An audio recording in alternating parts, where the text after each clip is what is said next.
All right, everyone. Dr. Susan Mitchell is today's interview. She's been in practice 28 years. She's also coached chiropractors, but she has a really unique perspective. She has 5 associates in her practice. How did she do that? How does she set up her bonus and compensation model? How does she interview? What's been the culture that's made this so successful? And as you can imagine, when you have 5 associates there, she's no longer in practice. She's now the CEO of that business. So we're going to unpack that in today's episode. Today's sponsor, our key sponsor, is Chiromatchmakers. And Chiromatchmakers is what I do. And what I want to talk about briefly is we've become experts in staffing and finding real live, offshore, virtual chiropractic assistants for your practice. These are college educated people. Most of our team's out of the Philippines. We do a little bit of work out of Mexico and Honduras. But we've gotten really good at finding A-level people to help you as a CA in your business, but remotely. The best part, it's a flat rate of $9.87 an hour. You can't find somebody college educated to work in your practice. And it really helps to, a lot of the monotonous, busy work, we found if we can free up our CAs to interact with our patients, that's what they love doing.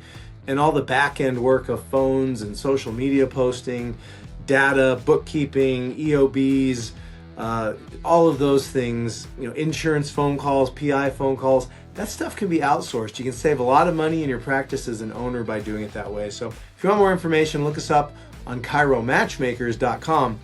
This is going to be a great episode. Let's jump into it.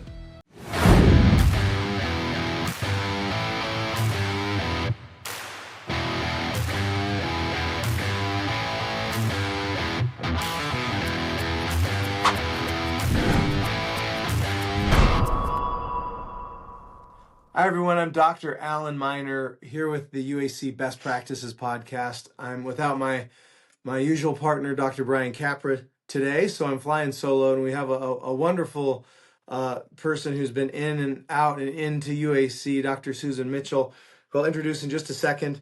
Before we get into that, I want to thank our sponsors who always make these shows possible, and today's sponsorship is from Genesis Back and Neck.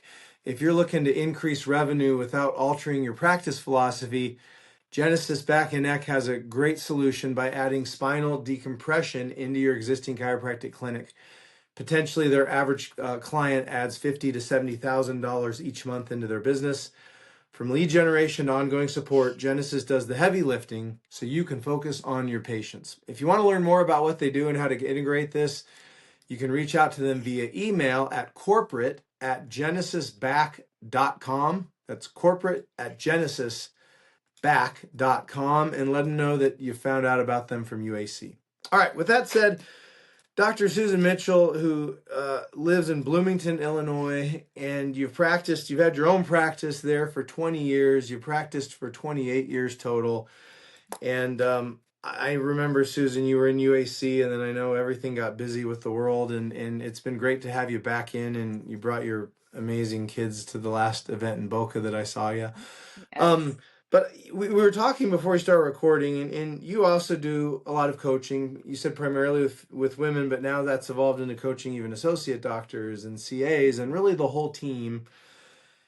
And you really feel that's maybe been the secret behind the success of your clinic is the team and the bonus structure. So I'd love to unpack that today because, this is a generalization, but generally speaking, a lot, the head of our chiropractic clinics is Dr. Shelby Lockridge, and I'm just going to be blunt. Females tend to be oftentimes better leaders, and I think there's an empathetic connection there that oftentimes gets lost with a lot of male leaders. But don't let me answer that for you. Why are you so good at building teams? What do you learn about building your teams and how you bonus people? How many associates do you have in your clinic? My 5th one is starting on Monday. So that's awesome. And so let's just start there. Obviously, you figured out something that's working, or you wouldn't go to 5 Yes. associates. So talk to us about it. What have you learned? What do you do? How have you made this work?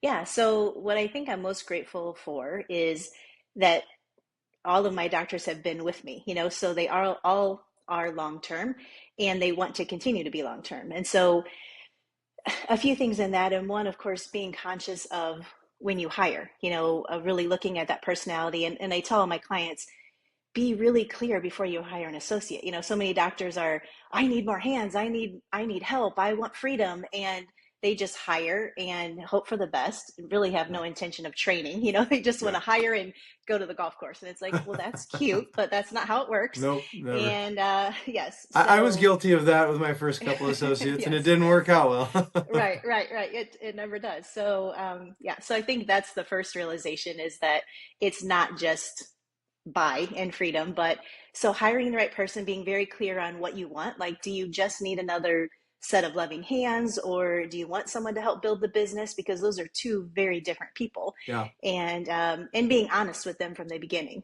That's the other thing. I think sometimes I'm super transparent on all of my interviews. Like, I tell them all my flaws, and because my job is not for everyone, that is for yeah, sure. yeah, So being really clear, and then bonuses are huge, because it puts the power in their hands. Like, how successful do they want to be?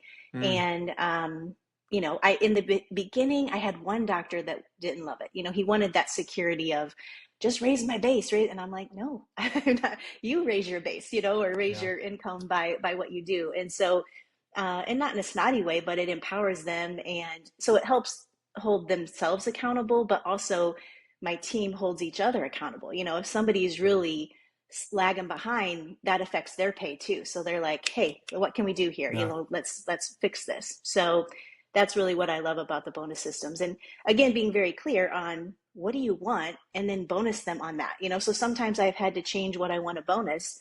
Um, and from a freedom standpoint, I will say I took myself off the floor 6 months ago, and I was only probably adjusting 3 to 6 hours a week anyway. But and we've been seeing record numbers ever since. So Uh-huh.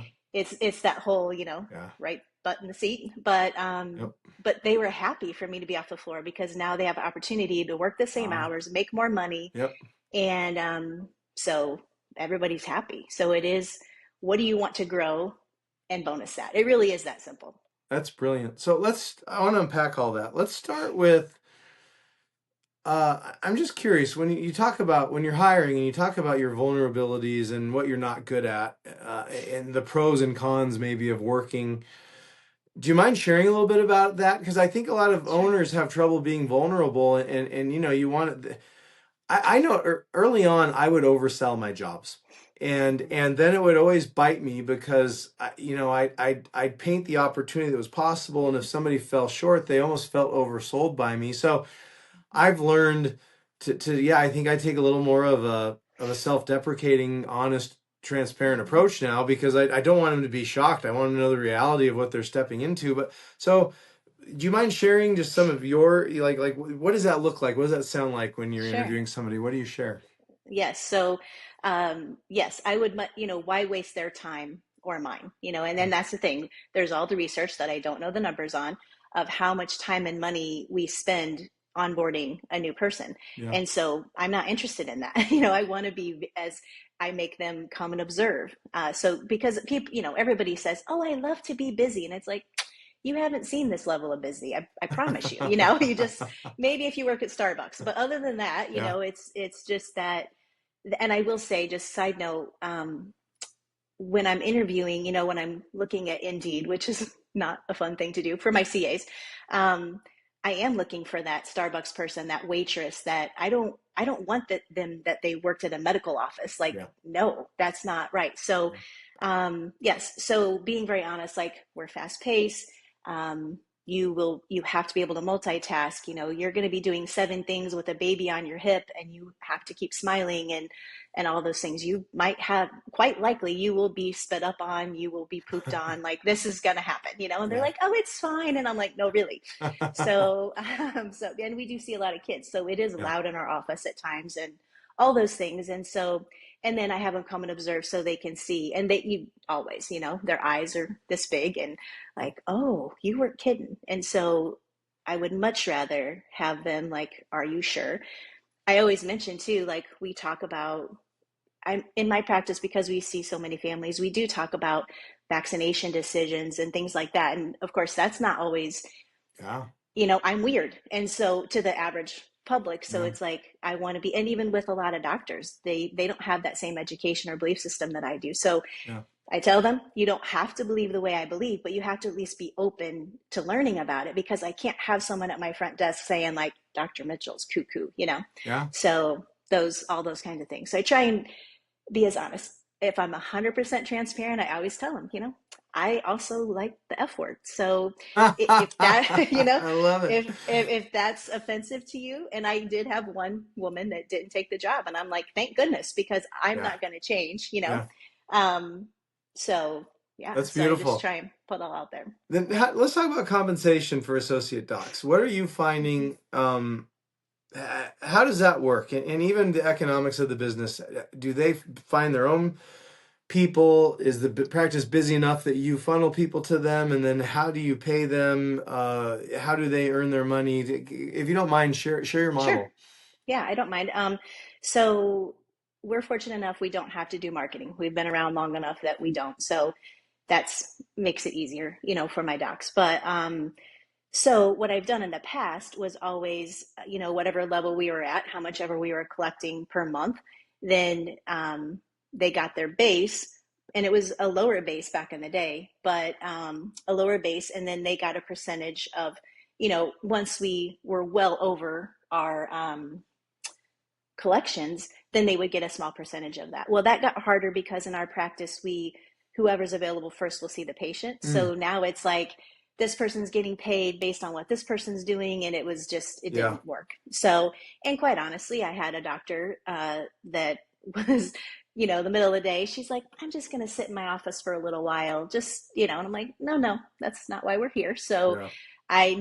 my doctors are paid per adjustment. So we just have tiers where if you see this many adjustments, and I do it per week, I Yeah. think that's probably the biggest thing about bonuses that I want to say is so many doctors want a bonus on collections for the month or even visits per month. I don't think that works as well because it's too big of a goal. And, you know, so if they are looking at short term, like I got 5 days, then they know they're on Mm, track where it's like, oh, I have all month to do this. Then they're just panicking the last few days of yeah. the month, you know? That's So I really think insightful. That's great.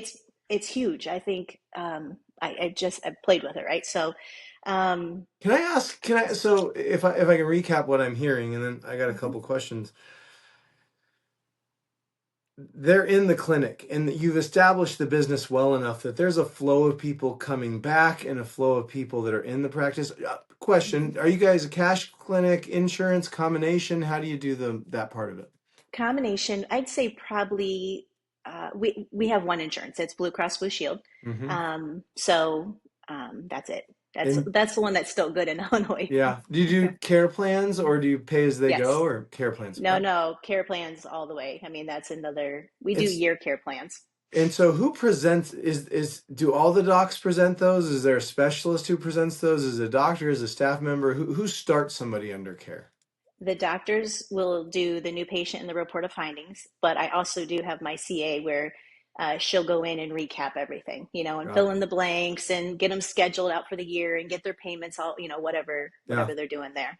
But then So once they start, do those people, it kind of sounds like they might be able to switch between doctors very fluidly. Is that yes, everybody kind of cares for everybody kind of a model? yes, yep, Great. that's our goal. And again, it's just we set it up in the report of, you know, we tell patients now just to save you time. Typically, whoever's available first will adjust you. But if you ever have a preference, just let us know. We'll mark your schedule, you know, mark your account, no problem. Yeah. And so, of course, our schedule is full of colors because Yep. some do prefer this doctor or that Yeah. doctor. That's great. And then so everybody's helping on the front end equally, doing reports and exams. Yep, And yep, then there's this kind of fluidity for going between people, and if people like somebody, they get assigned to them. mhm, And then what I really find interesting is what you said, it's done weekly. But then it's just there's a range, and if you see this range, here's how much of the bonus you get on top of your base. And as they climb through those ranges, they have the potential to earn more money, is what I heard. yep, That's absolutely, yep, beautiful. It's really, yeah, I like that. I've always found we do better by bonusing our doctors off of profit. And I mhm, appreciate as a practice has more doctors, that gets more complicated. So I like your solution to simplifying it So doctors are still responsible, contribute to the bigger piece of the puzzle, and they're not riding on somebody's coattails. But I've always found that profit number just works easily than there's so many different formulas chiropractors use for bonus comp models that can get really percentages and changing percentages and conversion rates and new people and adjustments. And at the end of the day, it really just comes down to what's the bottom line. And it sounds like you found maybe the first time I've heard of that model in a group clinic that's sort of a shared environment like yours. It's really genius, Dr. Susan. I love it. It works well, and I bonus my CAs too on the number of adjustments we Mm, see. So same thing. I mean, they will be on the doctors like, get me Rex, get me this if they're not, yeah. because if the numbers go down, so does Do you their mind weekly my bonus. asking what's your average collection per visit? What do you charge for 60, a visit? 60. 60. All right, great. Mm-hmm. Yep, yep. Yeah, it's funny how that number is really, we're hearing doctors, like last interview we just did, the doc was up to in the, I think 80s or 90s. And we're really hearing our clinics were north of 100 just for the adjustment. We're seeing, Mm-hmm.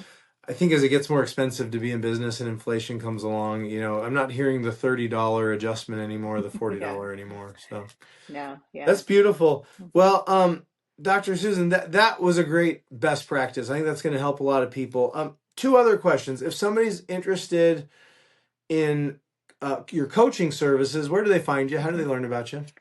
Yeah, so it's U 2.0, creating U 2.0.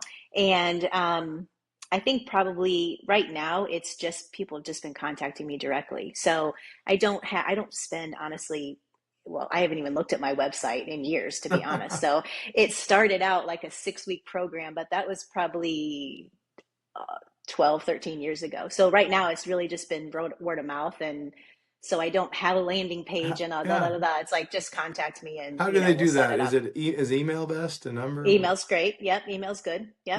What's So it's that? just Dr. M at mitchellfamilychiro.com. We can just go through there because that's what I check the most. So Beautiful. yeah. And last question is UAC. Excuse me, UAC. You were in UAC several years ago, and then, like I said, life got busy, and you came back. What's been the benefit for being a part of this group, and why'd you come back in?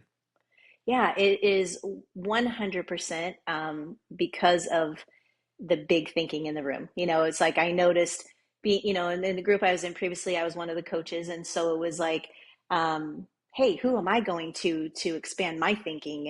Mm, And so it's that. And my accountability group's awesome. Like cool. just those relationships but yeah, the bigger thinking is what I love.